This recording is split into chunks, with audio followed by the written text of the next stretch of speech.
함께 기도하겠습니다. 사랑하는 하나님, 하나님께서 은혜를 더하여 주셔서 우리가 살아가는 삶의 과정마다 주님께서 은혜와 능력으로 더하여 주시고 또한 하나님의 뜻대로 살아가는 하나님 우리의 삶의 과정들마다 주님께서 비전을 보여주시고 앞길을 보여주시고 우리가 현재를 살아갈 수 있는 힘과 능력을 부어주시는 주님의 시간이 될 수 있도록 하나님께서 도우시고 인도하여 주시니 감사합니다. 사랑하는 주님, 하나님 앞에서 우리 주님의 소원을 따라 걸어갈 때마다 우리 주님께서 우리의 삶에 필요한 것을 채우시는 하나님의 놀라운 능력을 경험할 수 있게 하여 주옵소서. 사랑하는 주님, 하나님께서 우리 식구들 한 사람 한 사람들에게 그런 힘을 허락하여 주옵소서. 주님, 그래서 우리 주님 앞에 우리의 사명을 감당하는 일이 하나님 정말 아무 힘들지 않도록 하나님께서 도와주시고 주님 그리고 특별히 이번에 부흥회를 통해서 하나님 우리의 삶이 회복되고 우리의 사명이 회복되는 하나님 우리의 삶이 회복되고 우리 하나님께서 우리에게 주시는 주님의 소원이 회복되는 하나님의 놀라운 시간이 될 수 있도록 하나님 도우시고 함께하여 주옵소서. 모든 말씀 우리 주님 예수님 이름으로 기도드립니다. 아멘. 하나님께서 우리에게 주시는 말씀 함께 읽습니다. 느헤미야 6장 1절부터 14절까지의 말씀입니다. 느헤미야 6장 1절부터 14절까지의 말씀 우리 같은 목소리를 함께 읽습니다. 같이 읽지요. 시작. 산발락과 도비아와 아라비아 사람 게셈과 그 나머지 우리의 원수들이 내가 성벽을 건축하여 허물어진 틈을 남기지 아니하였담을 들었는데 그때는 내가 아직 성문에 문짝을 달지 못한 때였더라. 산발락과 게셈이 내게 사람을 보내어 이르기를 오라 우리가 오노 집 평지 한 촌에서 서로 만나자 하니 실상은 나를 해하고자 함이었더라. 내가 곧 그들에게 사자들을 보내어 이르기를 내가 이제 큰 역사를 하니 내려가지 못하겠노라. 어찌하여 역사를 중지하게 하고 너희에게로 내려가겠느냐 하며 그들이 4번이나 이같이 내게 사람을 보내되 나는 꽃같이 대답하였더니 산발랏이 5번째는 그 종자의 손에 봉하지 않은 편지를 들려 내게 보냈는데 그 글에 이르기를 이방 중에도 소문이 있고 가스무도 말하기를 너와 유다 사람들이 모반하려 하여 성벽을 건축한다 하나니 내가 그 말과 같이 왕이 되려 하는도다. 또 내가 선지자를 세워 예루살렘에서 너를 들어 선전하기를 유다의 왕이 있다 하게 하였으니 지금 이 말이 왕에게 들릴지라. 그런즉 너는 이제 오라 함께 의논하자 하였기로 내가 사람을 보내어 그에게 이르기를 내게 말한 바 이런 일은 없는 일이요 내 마음에서 지어낸 것이라 하였나니 이는 그들이 다 우리를 두렵게 하고자 하여 말하기를 그들의 손이 피곤하여 역사를 중지하고 이루지 못하리라 함이라. 이제 내 손을 힘있게 하옵소서 하였노라. 이후에 무헤다벨의 손자 들라야의 아들 스마야가 두문불출하기로 내가 그 집에 가니 그가 이르기를 그들이 너를 죽이러 올 터이니 우리가 하나님의 전으로 가서 외소 안에 머물고 그 문을 닫자. 저들이 반드시 밤에 와서 너를 죽이리라 시기하기로 내가 이르기를 나 같은 자가 어찌 도망하며 나 같은 몸이면 누가 외소에 들어가서 생명을 보존하겠느냐. 나는 들어가지 않겠노라 하고 깨달은즉 그는 하나님께서 보내신 바가 아니라 도비아와 산발랏에게 뇌물을 받고 내게 이런 예언을 함이라. 그들이 뇌물을 준 까닭은 나를 두렵게 하고 이렇게 함으로 범죄하게 하고 악한 말을 지어 나를 비방하려 함이었느니라. 내 하나님이여 도비아와 산발락과 여선지 노아디아와 그 남은 선지자들 곧 나를 두렵게 하고자 한 자들의 소행을 기억하옵소서 하였노라. 아멘. 성벽 건축이 대략 끝이 났습니다. 성벽 건축이 대략 끝이 났고 오늘에 보면 1절에 내가 성벽을 건축하여 허물어진 틈을 남기지 아니하였다함을 들었다라고 이야기합니다. 성벽이 그렇게 막 멋들어지게 지어진 게 아니라고 말씀을 드렸잖아요. 그렇죠? 성벽이라는 게 원래 남아있던 성벽들 중에서 그 중에서 이제 허물어진 부분들이 있으면 그 틈을 남기지 않고 메우는 그런 보수공사 정도였다라고 이야기를 드렸습니다. 그래서 이게 52일 만에 끝이 날 수 있게 되는 거예요. 그렇게 허물어진 틈을 남기지 않았다라는 것을 들었는데 문제는 아직 성문에 문짝을 달지 못한 때였던 겁니다. 성문에 문짝을 달지 못했던 것은 당시에 상황이 그렇게 해서 좋지 않았기 때문에 그러는 거예요. 사람들이 일하는 것도 쉽지가 않았었고 지금까지 보는 것처럼 한 손에는 칼을 들고 한 손에는 일하는 걸 들고 이렇게 일을 해야 되는 상황이었고 또 그때 당시에 살아가던 이곳에 이제 와서 살아가던 사람들이 그렇게 막 부유하지 못했던 그런 순간들이었습니다. 그래서 이제 문짝을 단다라는 거는 성벽을 건축한다라는 거하고 성벽을 리노베이션 한다는 것과는 또 다른 문제이기 때문에 이제 문짝은 아직 달지 못하는, 그래서 마지막으로 문짝 하나 남겨놓고 있는 그런 상황이었습니다. 그때 산발락과 게셈이라는 사람이, 산발락과 도비아와 게셈 이 세 사람은 계속해서 느헤미야서에서 느헤미야의 대적으로 나오는 사람들인데, 이 대적들이 사람을 보내서 이르기를, 와라, 우리가 오노 평지 한 촌에서 서로 만나자. 그 실상은 나를 해하고자 함이었다라고 이야기합니다. 우리가 지난번에 보았듯이 성벽을 건축하는 과정 속에서 이 대적들이 이야기하는 이제 문제들이 있었고, 그리고 유대 백성들 안에서, 성 안에서 이제 일어나는 문제들이 있었고, 우리 너무너무 힘들지 않냐라는 이제 이야기들이 있었었고, 그리고 이 산발락과 도비아와 게셈 이 사는 그곳에 그들이 거하는 주변에 살던 사람들이 또 내는 불만들이 있었다라고 이야기를 우리가 했었잖아요. 그렇죠? 그 세 방향의 불만들이 있었었는데, 그 중에서 오노 평지 한촌 이런 이야기는 이제 그곳에 있는 사람들, 그곳에 함께 살아가는 사람들과 같이 이 개교를 꾸며가지고 어떻게 하면 느헤미야를 죽일까라는 이야기를 하고 있는 그 개교 중에 일부가 되겠습니다. 그래서 실상은 나를 해하고자 함이었더라. 그래서 이걸 느헤미야가 기억을 했기 때문에, 확인을 했기 때문에 사자들을 보내서 내가 못 내려간다. 근데 그걸 4번이나 보냈는데 4번 다 내가 못 간다. 내가 너희한테 가려고 하지 않겠다라고 이야기를 하며 거절을 하는 것을 보게 됩니다. 그랬더니 5번째 보내면서 산발랏이 이제 느헤미야가 가질 수 있는 가장 약점을 찌르는 거예요. 처음부터 느헤미야가 이곳에 와서 자기 지역, 유대 지역에 들어와 가지고 성벽을 건축을 할 때 가장 큰 문제가 뭐였나 하면, 이게 페르시아의 황제가 지금 내가 반역하는 거로 바라보면 어떡할까라는 게 가장 큰 걱정거리였다고 말씀을 드렸잖아요. 그렇죠? 그 걱정거리를 딱 찌르고 있는 겁니다. 너가 만약에 이번에 내려오지 않으면 너가 지금 왕이 되고자 하는 그 소문, 사실은 다 헛소문이거든요. 너가 지금 왕이 되고자 하는 그 소문, 너가 지금 성벽을 건축하고 너가 그곳에서 너의 나라를 세우고자 하는 그런 소문들을 내가 페르시아 왕에게 찌를 거다. 그러면 너는 끝장이다. 그러니까 그렇게 하기 전에 지금 당장 우리한테 내려와서 우리하고 함께 이야기를 해야 된다라고 이야기를 하고 있는 거죠. 그렇게 할 때 있어요. 느헤미야가 여전히 그가지 흔들리지 않습니다. 8절을 보면, 내가 사람을 보내어 그에게 이르기를, 내가 말한 바 이런 일은 없는 일이요 네 마음에서 지어낸 것이라 하였나니. 이런 일이 진짜 많은 것 같아요. 마음에서 지어내는 생각들, 좋은 의도든 나쁜 의도든, 좋은 의도든 약한 의도든 어쨌든 마음에서 지어내는 생각들, 들리는 것만 들리는 경우가 정말로 많은 것 같습니다. 어쨌든 이런 이제 이야기를 하면서 느헤미야는 내려가는 것을 다시 한번 거절하지요. 그렇게 하는 과정 속에서 일어나는 이야기는 뭔가 하면, 그들의 마음에 있던 이야기는, 이렇게 계속 우리가 옆에서 두렵게 하고 우리가 자꾸 문제를 일으키고 그러면 그들이 피곤해서 역사를 중지할 거다. 하나님의 사명을 그만둘 거다라는 마음을, 그런 이제 의도를 가지고 하고 있는 이야기죠. 이때만 일어나는 일 아닙니다. 요즘 우리가 살아가는 과정 속에서 사탄이 우리에게 하는 이야기 딱 이거예요. 우리가 자꾸 우리 주변에서 뭔가 하나님의 사명을 감당하려고 하면 뭔가 자꾸 다른 일들을 일으켜냅니다. 다른 일들, 우리를 자꾸 옆으로 이렇게 빠져나가게 만드는 그런 일들을 자꾸 일으켜냅니다. 그런 거 일으켜내면서 우리가 그런 것들에 피곤해서 하나님의 사명을 잊어버리도록 자꾸 만드는 거예요. 그런 것들 우리가 정말 주의해야 된다라는 생각을 오늘 말씀을 보면서 다시 한번 하게 됩니다. 그 다음에 한 가지 더 일어나는 일은 이제 백성들 안에서도 이 산발락과 도비아에게 이런 단어가 별로 좋지는 않지만 붙어 먹은 사람이 있는 거예요. 붙어 먹은 사람이 있는 것을 우리에게 보여줍니다. 오늘에 보면 스마야라는 사람입니다. 이름이 아예 무헬다벨의 손자 들라야의 아들 스마야. 아마 굉장히 유명한 가족이었던 것 같습니다. 어떤 사람인지 정확하지는 않지만 아마 그때 당시 이 모든 백성들 중에서는 굉장히 유력한 사람이 아니었을까라고 생각을 합니다. 그렇게 유력한 사람이었던 스마야라는 사람이 두문불출하는 겁니다. 뭔가 이제 문제가 있다는 걸 알게 되는 거죠. 그렇죠? 그래서 느헤미야가 그 집에 갔더니 너 와라.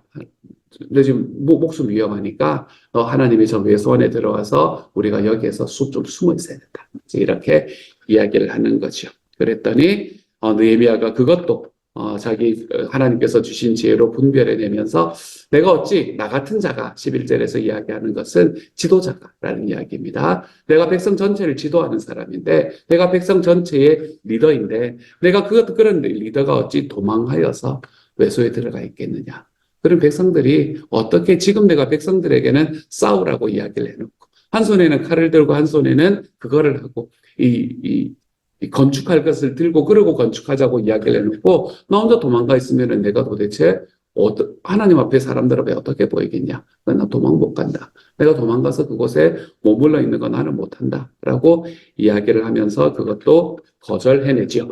그랬더니 나중에 보니까 산발락과 도비아에게 뇌물을 받고 이런 예언을 했던 사람들이었다라고 이야기를 합니다. 그 이유는 13절을 보면 나를 두렵게 하고 이렇게 함으로 범죄하게 하고 또 악한 말을 지어 나를 비방하려 함이었다라고 이야기를 하죠. 그러면서 14절의 말씀을 보면 다시 한번 하나님 앞에 기도하는 모습으로 나아갑니다. 이걸 가지고 스마야한테 가서 네가 어떻게 그럴 수가 있냐. 백성의 지도자이면서 너가 어떻게 그럴 수가 있냐. 막 멱살을 잡으면서 그렇게 이야기하지 않습니다. 하나님 앞에 진노하심을 하나님께 돌려드리는 모습을 오늘의 말씀의 마지막 절에서 볼 수 있게 되지요. 우리는 어제 말씀에서 느헤미야라는 사람이 얼마나 백성의 지도자로서 세워지는데 괜찮았던 사람인가라는 것을 우리가 함께 바라보았습니다. 그는 자기가 가지고 있는 것들을 하나님 앞에서 극하게 자발적으로 그리고 자기의 삶의 문제에 두려움 없이 헌신할 수 있는 사람이었고 그리고 또한 백성들이 있을 때에 그 백성들의 일을 너희들은 먼저 나가서 일하고 나는 좀 쉬자라고 이야기하는 게 아니라 일하는 사람들을 앞에 먼저 나서서 그 일들을 먼저 감당하는 사람입니다. 또한 백성들의 마음에 있는 그 마음들을 백성들이 힘들어하고 어려워하는 마음들을 또한 공감하는 사람이었으며 그리고 백성들을 위해서 하나님 앞에 기도하는 사람이었다. 우리가 이 네 가지의 모습을 우리가 느헤미야에게서 찾아보지 않았습니까? 그렇죠? 느헤미야가 이런 지도자로 서 있는 과정 속에서 오늘의 말씀이 함께 연결이 되는 겁니다. 백성들 앞에서 이 네 가지의 모습으로 서 있었던 느헤미야는 오늘의 말씀에서 계속해서 우리에게 반복적으로 이야기하는 것 한 가지가 있습니다. 그리고 그 한 가지는 지도자로서 가져야 되는 굉장히 중요한 그것 중에 이 특질 중에 하나가 되는 겁니다. 그건 뭔가 하면 분별할 줄 아는 지혜입니다. 지도자는 분별할 줄 알아야 됩니다, 여러분. 내가 어느 곳에 서 있든지 하나님의 사람들은 하나님의 자녀들은 모두가 다 어느 곳에서든 지도자로 서게 되어 있거든요. 나는 교회에서 장로도 아닌데 나는 교회에서 목사도 아닌데라고 생각하지 마십시오. 난 아직 목자도 아닌데 생각하지 마십시오, 여러분.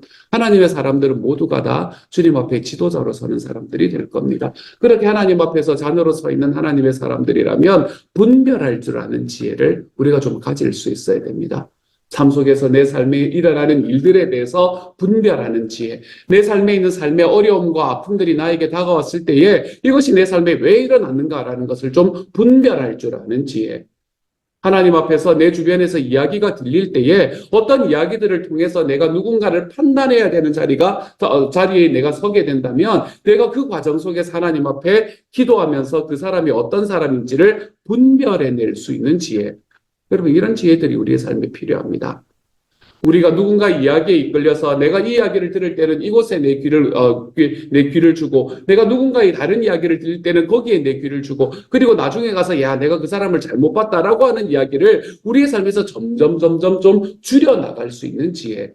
사람을 보면서 좀 분별하는 지혜를 가질 수 있어야 됩니다. 상황을 보면서 좀 분별하는 지혜를 가질 수 있어야 됩니다. 진짜 내가 두려워해야 되는 일인가? 우리는 두려워해야 되는 일은 언제 두려워해야 되나 하면 내가 지금 걸어가고 있는 이 길이 하나님께서 소원하시는 길이 아니면 어떡하나 이것에 대한 두려움이 우리의 삶에 있어야 됩니다. 내가 지금 걸어가는 길이 내 주님께서 허락하시지 않은 길이면 어떡할까? 내 주님께서 소원하시는 길을 내가 지금 걷고 있지 않는 것은 아닌가? 여러분, 이런 것들을 우리가 좀 두려워해야 됩니다. 우리의 삶에 있는 돈 문제, 내 삶에 있는 관계의 문제, 여러분 늘 이런 것들로 우리의 삶의 두려움을 채워나가기 시작하면 우리는 하나님의 사명을 감당하는 사람이 되기가 불가능합니다. 늘 내 마음속에 있는 나의 생각, 늘 내가 가지고 있는 내 삶에서 지금 내가 닥치고 있는 나의 상황들, 이런 것들에 늘 내 마음을 두고 거기에 늘 시달리며 휘둘리며 살아가다 보면 우리가 어떻게 언제 우리 주님의 사명을 감당하는 일을 하면서 살아갈 수 있는 사람이 된다는 말입니까? 우리가 하나님 앞에서 분별해야 되는 지혜는 이런 겁니다. 내가 누군가에게 이야기를 들을 때에, 내가 누군가와 만날 때, 이 사람이 어떤 사람이구나 라는 걸 좀 분별할 줄 아는 지혜. 하나님께서 나에게 어떤 상황들을 나에게 닥치게 만들었을 때에 그 닥친 나의 모든 상황들이 하나님께서 나의 삶 속에서 더 좋은 일을 이루시기 위한 하나님의 계획이구나라는 이런 것들이 내 삶에 그냥 직관적으로 다가올 수 있는 그런 분별의 지혜. 우리는 이런 지혜들을 우리들의 삶 속에 좀 가지고 살아가야 되는 겁니다. 저는 어제부터 우리 컨퍼런스를 참여하고 있습니다. 컨퍼런스에 참여하면 참 여러 가지 이야기를 듣습니다. 그리고 그 이야기들이 제 마음속에는 지혜도 되고, 그리고 그 과정 속에서 제 마음에 위로도 되고 치유도 되고, 또 어떨 때는 제가 그동안 6개월 동안 걸어왔던 삶을 같이 함께 나눔으로써 그분들에게 위로를 주고 또 계획을 주는 그런 시간들을 가지게 됩니다. 어제는 캐나다에서 온 저희 친구 목사 부부가 있어서 그 친구 목사 부부 좀 일찍 와가지고 그 친구 목사 부부와 함께 이제 커피를 마실 수 있는 그런 기회가 있었습니다. 그래서 그 커피를 마시는 중에 이제 에드먼턴이라는 곳에서 목회를 하시는 우리 목사님하고 사모님인데, 이분이 6개월 동안 어떤 얘기, 1년 만에 만났거든요. 1년 동안에 어떤 일이 있었는가라는 걸 서로 이렇게 쭉 나누면서, 그러면서 그런 이야기를 하는 거예요. 교회 안에서 이제 있었던 어려웠던 일들, 힘들었던 일들, 이런 일들을 함께 나누면서 서로 지혜를 구하는 그런 시간들을 가졌습니다. 그러면서 하는 이야기가 뭔가 하면, 그 교회에서 이제 하는 그 가장 핵심적인 거는 뭔가 세대 통합 예배, 이제 요즘에 세대 통합 예배 이런 이야기들을 꽤 많이 하고 있는 것 같습니다. 그렇죠? 세대 통합 예배 이거에 관한 이 목사님이 확신이 있는 그런 교회였습니다. 그래서 완전히 어린아이부터 완전히 어른들에 이르기까지 모든 세대가 함께 이제 1시간 이상 예배를 같이 드리는 거예요. 그래서 이거 세대 통합 예배를 하는 과정 속에서 이거 너무너무 힘들다. 애들한테 너무 힘들지 않냐. 우리가 애들에게서 좀 자유로워져야 되는데, 내가 애들 옆에 놓고 무슨 예배를 드리냐. 이제 이런 이야기들을 컴플레인을 하는 그런 이제 분이 한 분이 계셨답니다. 그렇게 이제 컴플레인을 하는 이분이 가지고 있는 컴플레인을 여기에 나누고 저기에 나누고 막 이러는 거예요. 교회 식구들 안에서. 야, 이래서 싫지 않냐. 세대 통합 예배 같은 거 안 해야 되는 거 아니냐. 뭐 이러면서 이제 막 나누었답니다. 그래서 이분 때문에 그 예배가 막 그거 힘들어가지고 나가신 분들이 꽤 많아요. 근데 나중에 이야기하는 건 뭔가 막상 이건 안 나가고 버틴다는 거. 그러면서 하시는 이야기가 뭔가 하면 얼마 전에 들었던 이야기가 뭐였나 하면, 그런데 목사님을 만날 때는 이제 시치미를 딱 빼고 뭐라고 이야기를 하면, 근데 목사님 우리 애가 세대 통합 예배를 하며 얼마나 변했는지 몰라요. 이런다는 거예요. 이런다. 하나님 앞에서 분별할 줄 아는 지혜, 하나님께서 정말로 어떤 상황 속에서 누구의 이야기를 어떻게 들을 것인가라는 것을 분별할 수 있는 지혜를 가지지 못하면 내가 그동안에 결국 자기의 자녀를 변화시키는 길이었잖아요. 자기 자녀를 변화시키는 길인데 그게 싫다고, 아니라고, 어렵다고 그렇게 이야기하면서 주변 사람들에게 그렇게 좋지 않은 영향력을 미치는 그런 일들을 만약에 이걸 알았다면 하지 않았을 겁니다. 그렇죠? 하지만 분별하는 지혜가 없기 때문에 그런 일을 감당함으로 인해서 자기도 어렵고 교회도 어려워지는 곳으로 걸어가게 되는 일을 제가 어제 이야기 속에서 듣게 되었습니다. 하나님 앞에서 우리들의 삶에 있는 일들 속에서 내 눈앞에 있는 일, 내 눈앞에 있는 사람, 여러분, 야, 이 사람 믿을만 하냐? 이 사람 이런 것들 여러분 자꾸 생각을 하다 보면 우리들의 삶에서 일어나는 그 모든 일들에 대해서 하나님께서 나에게 주시는 사명을 감당할 수 있는 그 힘이 우리에게 남아있지 않는 곳으로 우리는 걸어갈 수밖에 없습니다. 왜냐하면 삶의 문제는 날마다 터질 거니까요. 삶의 문제는 늘 있을 거니까요. 내 마음에 안 드는 사람은 늘 생길 거니까요. 하지만 우리가 그 모든 것들에서 하나님께서 나를 어떻게 만들어가기 위해서 지금 내 삶을 인도하시는가. 우리가 이런 눈으로 좀 바라보기 시작하면, 내가 지금 두려워하는 것이 내가 이 상황 속에서 하나님께서 나에게 주시는 주님의 사명을 온전히 감당하지 못하면 어떡할까? 여러분, 이런 두려움 쪽으로 우리가 좀 걸어가기 시작을 한다면 우리의 삶에서 하나님께서 맺히는 열매가 얼마나 크게 맺히는 사람이 될 건지. 사랑하는 여러분, 여러분의 삶 속에서 좀 분별하면서 살아가십시다. 분별하면서. 하나님께서 우리에게 주신 하나님의 사람들, 나와 함께 있는 나의 동역자들, 그런 사람들에 대해서 좀 분별하면서 살아가십시다. 이 사람이 정말 내가 그동안 이 사람을 몇 년을 겪어왔는데 그럼에도 불구하고 이 사람이 갖고 있는 작은 이 하나의 문제 때문에 제가 여러 번 말씀드리잖아요. 90가지가 좋은데 한 10가지가 싫다고 그 10가지의 문제로 인해서 내가 이 사람과 원수처럼 지내는 마음이 껄끄럽게 막 지내는 과정 속에서 우리 주님께서 우리에게 주시는 그 사명은 내가 잘 감당하지 못하는 그런 삶 살지 마십시다. 언제나 우리들의 삶에서 플러스의 관계를 가져. 하나님께서 내 삶에 베풀어 주시는 나의 삶의 상황들과 나에게 주시는 사람들에 대한 분명한 분별력으로 걸어갈 줄 아는 하나님의 사람. 그래서 그런 것들이 내가 주님의 사명을 향해서 걸어가는 나의 사명을 멈추지 않을 수 있는 하나님의 사람. 저는 저와 여러분이 그런 삶으로 걸어갈 수 있기를 소망합니다.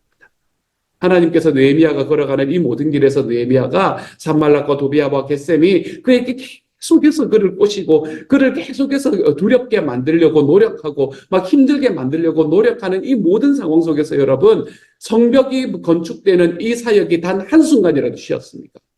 한순간도 쉬지 않았습니다. 우리들의 삶에서 어떤 일이 일어나건 우리의 삶에서 주님의 사명은 결코 쉬질 않습니다. 우리는 주님의 사명을 이루는 일을 결코 쉬지 않아야 되는 삶을 살아갈 때에 우리에게 복이 있게 됩니다. 그러므로 사랑하는 여러분, 여러분의 삶에 있는 문제가, 여러분의 삶에 있는 어려움들이, 여러분의 삶에 있는 사람들과의 관계가, 여러분의 삶에 있는 물질적인 부족함이, 여러분의 삶에 있는 상황의 어려움이, 날마다 닥쳐오는 파도와 풍랑이 여러분의 사명을 멈추는 자리로 걸어가게 하지 마십시오. 하나님께서 여러분에게 주시는 그 분별력으로 하나님께서 주시는 은혜를 경험하는 내 삶을 어떻게 바꾸어 가시고 변화시켜 나가시는가라는 그 주님의 은혜를 우리의 삶에서 경험하기 때문에 하나님 앞에 한 걸음씩 한 걸음씩 걸어갈 때마다 사명에 합당한 사람이 되어 가실 수 있기를 소망합니다. 하나님의 사명. 우리 주님께서 우리의 십자가에 달리시면서 십자가에 달리신 후에 이 땅에 승천하시기 전에 우리에게 주셨던 그 마지막 사명. 너희는 가서 제자 삼아라. 너희는 영혼 구원하여 제자 삼아라 하신 이 주님의 말씀에 좀 순종하며 살아갈 줄 아는 하나님의 사람이 되어갈 수 있기를 소망합니다. 다른 것 여러분, 다 여러분의 삶에 일어나는 다른 모든 것들은 그 뒤로 제쳐놓으셔도 됩니다. 주님이 우리에게 마지막으로 부탁하신 그 유언이라면 주님, 제가 제 삶에 있는 다른 어떤 상황들 속에서도 제가 이길 걸어가는 것 하나님 앞에 쉬지 않고 걸어가겠습니다. 당시의 백성들이 어떤 상황들이 그들의 삶에 놓여진다고 하더라도 하나님, 주님이 우리에게 주신 사명이 성벽을 건축하는 일은 단 하루도 쉬지 않겠습니다. 이야기하며 걸어갔던 것처럼 우리들의 삶에서도 이 주님께서 주신 사명을 하나님 앞에서 쉬지 않고 걸어가 볼 줄 아는 하나님의 사람. 저는 저와 여러분이 이런 하나님의 사람으로서의 분별력을 우리 삶에 갖추고 살아갈 줄 아는 하나님의 사람들이 다 되어 가실 수 있기를 우리 주님의 이름으로 축복합니다. 함께 한번 기도하도록 하죠. 사랑하는 하나님, 하나님께서 은혜를 더하여 주시니 감사합니다. 주님, 우리가 살아가는 삶의 과정 속에서 우리의 삶에는 날마다 풍랑이 찾아옵니다. 하는 날마다 파도가 찾아옵니다. 하나가 지나가면 하나가 또 찾아오는 것 같습니다. 주님, 한 사람과의 관계가 지나가면 또 다른 사람과의 관계가 찾아오는 것 같습니다. 사랑하는 주님, 마치 이것이 물결처럼, 마치 이것이 사이클처럼 우리들의 삶을 또한 우리 교회를 하나님 이렇게 찾아오는 것들을 우리가 보게 됩니다. 하나님의 모든 과정 속에서 우리에게 주님 앞에서의 분별력을 가질 수 있도록 하나님 도와주십시오. 하나님, 너희는 이 세대를 본받지 말고 오직 마음을 새롭게 함으로 마음을 새롭게 함으로 변화를 받아 하나님이 기뻐하시고 온전하신 뜻이 무엇인지를 분별하도록 하라. 사랑하는 주님, 하나님께서 우리의 삶에 베풀어 놓으신 주님의 사명을 좀 분별해내며 살아갈 수 있도록 주님께서 도와주십시오. 주님, 내 삶에 들리는 모든 이야기들로 하나님 그 사명들이 흐려지지 않을 수 있도록 하나님 도와주시고 하나님의 이 모든 과정들 속에서 주님께서 우리에게 주신 사명들이 날마다 더욱 또렷이 하나님 그것을 단 한 걸음도 쉬지 않고 주님 앞에 걸어가 볼 수 있는 하나님의 사람이 되게 하여 주셔서 예수 그리스도의 제자로서의 삶을 더욱더 선명하게 살아내 볼 수 있는 하나님의 사람이 되어갈 수 있도록 주여 도우시고 함께하여 주옵소서. 모든 말씀 우리 주님 예수님 이름으로 감사하며 기도드립니다. 아멘.